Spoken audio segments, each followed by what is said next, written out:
Selamat mendengarkan. Sabar Tuan, tunggu sampai peresmian bank itu selesai. Anda bisa kembali ke Jakarta.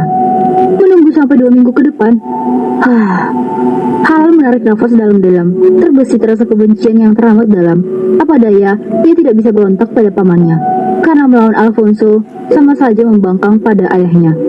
Harlan tidak ingin kecewakan Alfonso yang sudah menyelamatkan nyawanya dan menjaga perusahaan ayahnya. Tapi, bila urusan hati, ia tidak ingin Alfonso ikut campur. Will, aku perlu istirahat. Rasanya sangat penat dan kepalaku pusing. Baik Tuan, 1 jam sebelum pergi, aku akan bangunkan Tuan. Harlan mengangguk dan masuk ke dalam ruangan khusus tempat untuk istirahat. Gedung perkantoran. Sementara di dalam toilet, Lupita menangis terisak, menyandarkan punggungnya ke dinding. Seakan terlalu berat beban yang ia hadapi. Lupita berjongkok menahan rasa sakit di hatinya. Hinaan dan cibiran terus dia dapatkan dari tempat kerja atau bibi dan sepupunya. Lupita berusaha kuat dan tidak ingin menyerah dengan keadaan. Pintu toilet terbuka. Masuk seorang cleaning service dan melihat Lupita sedang berjongkok bersandar pada dinding. Melihat ada yang datang, Lupita berdiri dan menyalakan air keran. Ia membasuh wajahnya. Setelah perasaannya tenang, Lupita keluar dari toilet. Ia berjalan melewati lorong pantry untuk menuju ruangannya. Di dalam ruangan pantry, Lupita mendengar percakapan 2 orang cleaning service yang membahas masalah uang. Rasa penasaran membuat Lupita berhenti. Kau tahu tidak, 3 hari yang lalu saat sedang menyapu, aku melihat seorang pria sedang mengambil amplop tebal dalam tas seseorang. Di ruangan mana? Tanya temannya yang sedang mencuci kain pel. Di ruangan desain interior. Lupita yang mendengar obrolan mereka sangat terkejut. Ia tidak ingin beranjak dari tempat itu dan masih terus mendengarkan percakapan mereka. Kau tahu tidak isi amplop itu? Tas milik siapa yang pria itu curi? Sepertinya uang. Aku lihat amplop coklat itu tebal. Aku tidak tahu tas siapa yang dicuri. Kau lihat wajah pria itu? Soalnya aku dengar ada yang kehilangan uang di ruangan desainnya. Orang itu tega banget ya, ambil uang yang bukan miliknya. Ya, begitulah sifat manusia, selalu kurang, apalagi kalau berhubungan sama uang. Lupita mengusap air matanya yang sudah jatuh. Ia menghembuskan nafas gusar. Satu tangannya memegangi dadanya yang terus berdetak karena kaget. Tiba-tiba, 2 orang wanita itu keluar dari pantry. Ia melihat Lupita sedang berdiri di samping pintu. 2 orang cleaning service itu terperanjat kaget. Mbak, aku sudah dengar semua percakapan kalian tentang pencurian uang itu, kata Lupita menatap 2 wanita di depannya. Aku tidak tahu apa-apa kak, aku hanya asal bicara tadi, kata wanita yang dinempelnya bernama Wati. Ia berdusta dan berbicara dengan ketakutan. Tidak apa-apa, kau tidak usah takut, aku akan menjaga rahasia ini. Tapi tolong, katakan siapa pria yang mencuri uangku. Hah? Jadi yang dicuri itu uang kakak? Wanita bernama Wati itu tercengang. Iya, aku kehilangan uang dalam tasku. Aku sangat membutuhkan uang itu. Bila mbak tahu orangnya, aku akan lapor pada atasanku supaya ia kembalikan uang itu. Tidak kak, aku tidak mau bersaksi. Aku takut dipecat dari sini.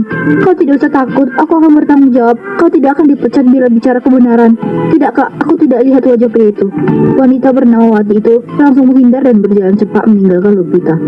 Mbak, tolong aku mbak. Lupita mengejarnya, tapi wanita itu sudah menghilang di balik lorong. Dia sudah menghilang. Aku akan menemuinya nanti setelah pulang kerja. Lupita pergi menuju ruangannya. Amsterdam. Jam sudah menunjukkan pukul jam 6 sore. Seperti janji William pada Harlan, ia membangunkan tuannya yang sedang terlelap. Tuan, sudah waktunya kita bersiap. Mata Harlan terbelalak. Ia meregangkan semua ototnya, beranjak dari ranjang dan berjalan ke arah jendela. Jam berapa sekarang, Will? Jam 6, Tuan. 1 jam lagi kita harus ke Hotel Hilton. Akan ada pertemuan dengan pejabat kota. Mendesah kasar. Kalau begitu aku mandi dulu. Ini handuk Anda, Tuan. Menyerahkan handuk putih pada Harlan. 30 menit kemudian, William memberikan setelan tuxedo pada Harlan setelah ia keluar dari kamar mandi. Pria tampan berkarisma itu berpenampilan sangat keren dan menarik malam itu. Sepatu kulit hitam menambah daya tarik seorang Harlan. Ia melangkahkan kakinya keluar dari ruangan kerjanya, diikuti William. Mobil berjalan meninggalkan perkantoran menuju Hotel Hilton. Amsterdam, kota yang sangat indah. Banyak tempat wisata di negara yang dijuluki kincir angin itu. Udara malam itu sangat dingin karena memiliki 4 musim, yaitu musim panas, musim dingin, musim semi, dan musim gugur. Kebetulan hari itu adalah musim semi, di mana bunga-bunga sedang bermekaran. Tuan, apa Anda tidak ingin mengambil bunga Edelweiss? Saat ini adalah adalah musim semi. Aku tidak ada waktu untuk memetiknya. Banyak sekali orang-orang yang berburu bunga Edelweiss, apalagi di musim semi ini. Kalau ada waktu, aku ingin memetiknya di puncak gunung. Harlan tersenyum tipis. Aku sangat setuju bila Tuan ingin memetiknya, karena bunga Edelweiss dijuluki bunga keabadian, sangat cocok untuk yang memiliki kekasih. Harlan menoleh pada William yang duduk di sampingnya sambil mengetik sebuah pesan. Tiba-tiba, Harlan teringat akan sosok Lupita. Will, saya Tuan, bagaimana kabar Lupita? Apakah tidak ada masalah di kantor? Tidak ada laporan masalah karyawan dari bagian kepala tenaga kerja. Kurasa ia baik-baik saja. Ujar William masih sibuk dengan ponselnya. Semoga Luffy baik-baik saja. Aku tidak bisa menghubunginya. Sudah pasti ia akan curiga kalau aku menelepon dari arah Belanda, karena aku pernah bilang padanya dari kecil tinggal dengan ibu asuhku di pedesaan. Luffy hanya tahu Harlan pria kampung yang sederhana. Sabarlah sampai peresmian itu selesai Tuan. 2 minggu lagi, sungguh waktu yang sangat lama. Apa tidak bisa dipercepat Will? Kalau masalah itu Tuan, tanyakan saja pada Tuan Alfonso, karena bisnis ini milik paman Tuan dan Nona Margaret. Mendengus kasar. Baiklah, akan aku bicarakan lagi pada paman. Mobil sudah memasuki perhotelan dan terparkir sempurna di depan lobi hotel. Harlan dan William masuk ke dalam rooms yang sudah disediakan. Margaret berjalan ke arah Harlan saat ia melihat sudah di depan pintu. Selamat malam Georgie, kau datang tepat waktu. Tersenyum sumringah. Mari akan aku kenalkan dengan klien kita. Harlan mengangguk, ia mengikuti langkah Margaret. Hanya orang-orang penting saja yang hadir di pesta malam itu. Georgie, perkenalkan, ini Tuan Freddy. Ini adalah wali kota di sini, sahabat ayahku. Harlan berjabat tangan dengan Freddy. Freddy Collins, Georgie Vandeless. Wah, Anda keluarga besar Vandeless. Tentu saja, ia keponakan paman Alfonso, kata Margaret menimpali. Jadi, kau anak dari almarhum Jenderal Alfredo Vandeless. Pria berbaya itu mengerikkan dahinya. Harlan mengangguk cepat. Iya. Wah, tidak menyangka anak seorang Alfredo tumbuh menjadi pria tampan dan gagah. Puji pria parubaya itu tertawa kecil. Acara ramah tamah pun dimulai. Mereka sudah duduk bersama di satu meja bundar yang dipenuhi berbagai hidangan di atas meja. 3 orang pelayan datang membawakan minuman beralkohol dan ditaruh di atas meja. Mari kita bersulang. Margaret berdiri sambil mengangkat gelas berisi wine di tangannya, mengajak para tamu untuk ikut berdiri. Mereka yang berada di sana berdiri sambil memegang gelas masing-masing. Will, berikan minumanku. William memberikan gelas dan menuangkan air berwarna putih ke dalam gelas Harlan. Semua orang menatap heran, karena Harlan membawa gelas dan minumannya sendiri dipegang William. Seketika, senyuman manis Margaret memudar. Mari bersulang. Harlan mengangkat gelas di tangannya dan tersenyum. Mereka semua mulai meneguk wine itu. Boleh aku bertanya? Margaret begitu penasaran dengan minuman yang Harlan teguk. Tentu saja, Meta. Air apa yang kau minum? Tanyanya tanpa basa-basi. Ini hanya air putih biasa. Tersenyum lebar. Apa? Semua orang mendelik. Kata mereka menatap aneh wajah Harlan yang sedang tersenyum manis. Satu tangan Harlan dimasukkan ke dalam saku dan satunya memegang gelas. Mungkin kedengaran agak konyol, tapi jujur, aku lebih menyukai air putih biasa daripada alkohol. Air putih bagus untuk kesehatan, bukan? Harlan masih tersenyum dengan gaya pasnya. Nona Margareta tertawa jahat. Lihatlah wajahmu begitu kesal dan jengkel. Kau tidak akan bisa mengakali Tuan Georgie dengan otak kotormu. Pria di depanmu tidak mudah diperdaya. Dia lebih pintar darimu. Gumam William dalam hati. Ia menatap benci Margaret dengan tersenyum jahat. Malam itu, setelah acara pesta, Harlan datang menemui pamannya yang sudah pulang dari rumah sakit. Selamat malam Tuan, sapa pelayan Alfonso sopan. Di mana paman? Di ruangan kerjanya Tuan. Mari saya antarkan. Harlan mengikuti langkah pelayan itu menuju ruangan kerja Alfonso. Malam Tuan, membungkuk. Maaf, ada Tuan Georgie ingin menemui Anda. Baik, silakan masuk Tuan Georgie, pinta pelayan itu. Terima kasih.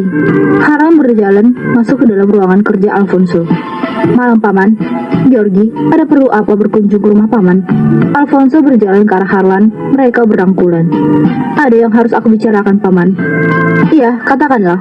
Paman, aku harus kembali secepatnya. Ibu asuh menelpon, ia sedang sakit, dan aku tak tega meninggalkannya sendiri. Bukankah ada pelayan di sana? Pelayan bukanlah anak ataupun saudara. Ibu asuh membutuhkan aku. Kau pikir paman tidak membutuhkanmu? Pamanmu ini adalah adik dari ayahmu Alfredo. Kita satu darah. Kenapa kau pedulikan orang lain daripada pamanmu sendiri? Paman, ibu asuh sudah seperti ibu kandungku sendiri. Dialah yang merawat aku sejak usiaku 10 tahun. Ibu asuh selalu ada buatku. Jangan bandingkannya dengan paman. Harlan menepuk pundak Alfonso dan tersenyum sumringah. Paman juga sangat penting dalam hidupku. Aku mohon paman, biarkan aku kembali ke Jakarta. Alfonso menghela nafasnya panjang, melihat keponakannya dengan ekspresi memohon. Waktu peresmian tinggal 2 minggu lagi. Paman minta, tinggallah 1 minggu lagi di sini, baru kau boleh kembali ke Jakarta. Harlan mengangguk setuju. Oke paman, aku akan turuti perintah paman. Lupita masih berada di ruangan kerjanya. Ia masih sibuk mendesain sebuah bangunan perkantoran. Matanya tertuju pada seorang cleaning service yang masuk ke dalam ruangan sambil membawa nampan berisi kopi. Wati, gumamnya. Sudah 2 hari dia menghilang. Aku harus menanyakan lagi siapa orang yang sudah mencuri uangku. Lupita keluar dari ruangan dan mengejar Wati cleaning service itu. Mbak Wati menarik tangan wanita itu. Mbak, aku minta tolong banget. Siapa yang sudah mengambil uang aku, Mbak?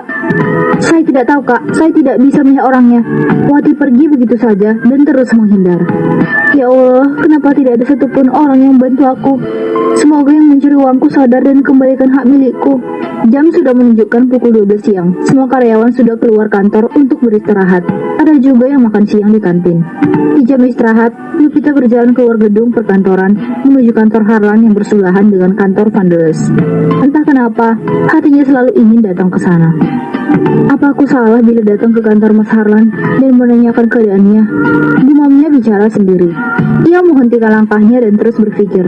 Tidak, aku harus menemuinya. Lupita melanjutkan langkahnya. Di dalam gedung perkantoran itu, Lupita bertanya pada resepsionis. Siang Mbak, maaf, mau tanya, apa saya bisa menemui kurir bernama Mas Harlan? Wanita resepsionis itu mengerikkan dahinya. Maaf Mbak, gedung ini ada banyak kantor. Nama yang Mbak cari ada di lantai berapa? Dan apa nama PT-nya? Oh, ini bukan kantor milik sendiri. Maksudnya perusahaan milik perorangan. Di sini banyak kantor Mbak. Kalau ingin mencari seseorang, harus tahu dulu nama PT-nya. Dari situ bisa tahu nama yang Mbak cari. Aku lupa tidak tanya PT-nya. Yang ku tahu ia bekerja di gedung ini sebagai kurir. Kalau begitu, saya permisi dulu Mbak. Wanita resepsionis itu mengangguk dan tersenyum ramah. Lupita pergi meninggalkan gedung perkantoran. Jam makan siang sudah selesai. Lupita masuk ke dalam ruangan kerjanya. Saat ia membuka pintu kaca, seseorang meneriakinya. Dasar wanita pencuri. Semua mata tertuju padanya. Lupita terkejut dan tercengang. Kenapa semua karyawan yang berada di dalam ruangan desain menatapnya tak suka? Apa maksud Pak Yono? Aku mencuri apa?